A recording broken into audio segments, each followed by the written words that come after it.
Oh, hi, it's Adam Harrison from Bourbon Guitars, and I'm here with you for the Cigar Box Guitar Builder. Just before we get started, just a very quick note, just to remember that not only do we have the YouTube channel that you're looking at and watching at the moment, and also the Facebook pages, also we have a podcast called the Cigar Box Guitar Builder. I enjoy interviewing you guys, so if you're interested in being on the podcast, give me a call or send me a message via Facebook, Messenger, Instagram, Adam Harrison. You can check me out, you find out where I am. I also do interviews with and catch up with Mark Wilmot from MRWS, just to see what's happening in his world. Mark and I are good mates, so we like to catch up and just kind of let you guys know what we've been doing, and it's loads of fun. Anyway, if you like what you're seeing here at the moment on YouTube, click that subscribe button and off we go. Today, I'm going to show you a template that I came up with.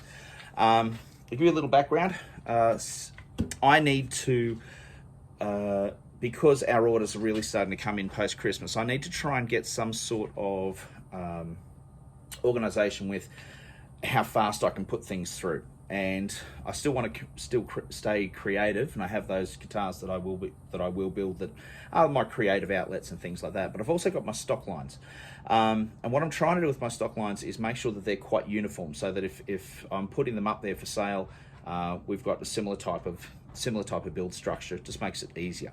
One of the things that I've been finding difficult is because I don't have a massive workshop and I don't have heavy duty tools, I need to try and do the best I can to create these things, which are my neck blanks. Okay, so what I'll generally find, now obviously there's places like here in Australia, there's Bunnings and places like that we can get oak, and you know, if you're building cigar box guitars, that's perfectly fine. I use Tassie oak for a lot of my stuff as well, but every now and again I will always try, if I can, to use old growth basically timber that's been thrown out. So I'm not using anything that's new, or you know, it's also inexpensive as well, let's be honest, but it's fun because you can find all sorts of crazy fantastic timbers, just like this piece over here. There we go. Tim Mason, good friend of mine, found this awesome board. I think it might be Hue and Pine, I think it might be. Nice, lovely big old piece of timber. See, it's got a big old crack running through it. You see there. So obviously I'll look at how much of that I can use. There'll be a certain amount that I can use off this, and I'll use a lot of the cut-offs and things like that. I might make bridges out of it and all sorts of fun things. So there is also, however, the other side, right, which is actually in really good nick. So what I've devised and come up with is a neck template.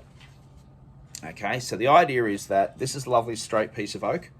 I've checked it, made sure it was really nice and straight. I'm happy to use that as a template for my guitars, for my neck through builds.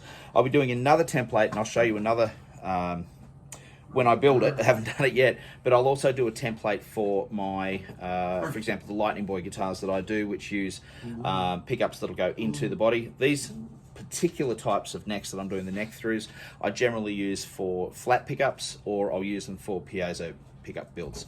Anyway, show you what I mean. So the idea basically is I'll bring you down to here.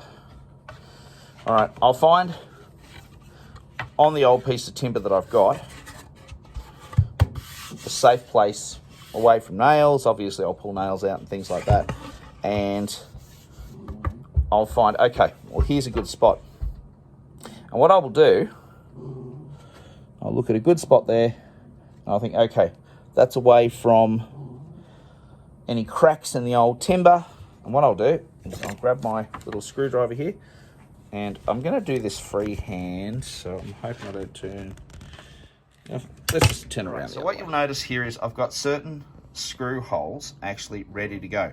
Now, there's two reasons I'm going to do this. One, it's so that I can attach the template to the old bit of timber that I've got.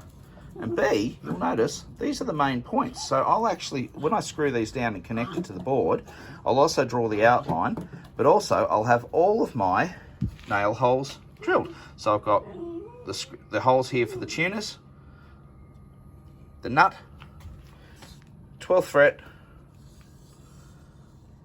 and the 25.5-inch scale, which I use, or 650 millimeters. End of the box, whichever box I'm using. You will notice I haven't done an end of the box here because it will depend on how big the box is. So that's that. I'll leave that blank. But then I've got holes here for the back for where I will drill holes for my string through at the back here. Okay, and that's also particularly where I also put my bridges, obviously. Okay, so that's all where I'll put my PCO pickup, where I'll put the bridge as well. Okay, so let's flip around again. Okay, so we're back, and through the magic of television, let me put you up here. This is all very highly technical here. I have come up with my blank. Okay, now with this particular blank, I actually haven't done that because this was an afterthought, a little bit of an afterthought actually with the tuners. And I thought, oh, I could use that to put the tuners in. I'm going to put one screw here for where the box end will be, and one screw here for where the nut is going to be. All right. So here we are. You'll notice on the headstock, we've got 1, 2, 3 little screw holes there. That'll tell me where the machine head's going to get drilled in. That's the nut. It's going to be there. Come down here. The next little screw there. The hole. That's my 25.5 or 25.5 inch scale length or 650 millimeter scale length. End of the box. You notice that little notch I'd put in there previously. And of course the 3 holes for the string through body. You will notice there's a nail hole there in this old piece of timber. So things like this are to be expected, and we'll go with that. What I'll probably do with this is, I didn't notice that. So here it is, yeah. So it's relatively close, so I might just move it back a little bit, which won't hurt, but each build is going to have its own little quirks, little things like this that, you know, when we put the run it up the table router. Now, what I'll generally do is once I've cut the blank, once I've cut this, so I'll chop that, I'll put that on the bandsaw, and I'll cut around the template. Then I'll pop it on my table router while it's still attached to the template, and I run the length up and down the table router. The reason I do that is it stops me having to worry about leveling, because I know this piece is straight. This is ready to go. This is a straight piece of oak.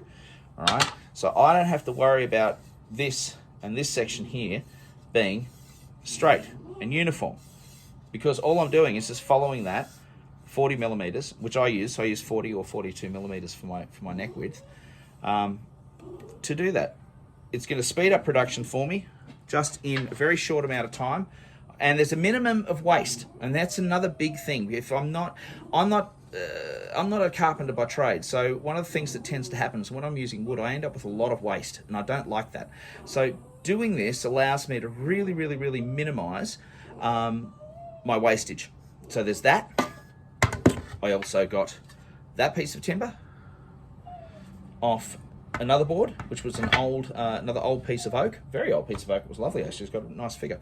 And this one, which was a slightly newer piece of oak, but which was a little bit too wide. So all I had to do, I didn't even really have to worry about a straight line. All I did was stuck my template right in the middle. It was only about 3 mil either side, but I could stick it right in the middle. One of the sides was wavy like this from where I'd cut it previously, and I didn't even need to worry about that. So that might be handy for those people who are building a few at a time. If you're building 1 or 2, it doesn't really matter.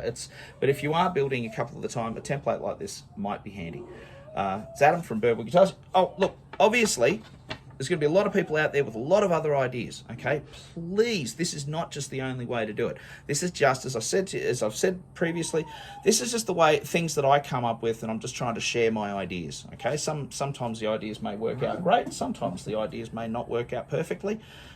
It's up to you guys. If you guys want to, see how you go. If it does work for you, that's great. If it doesn't work, well, move on to the next thing. It's okay. Been Adam for the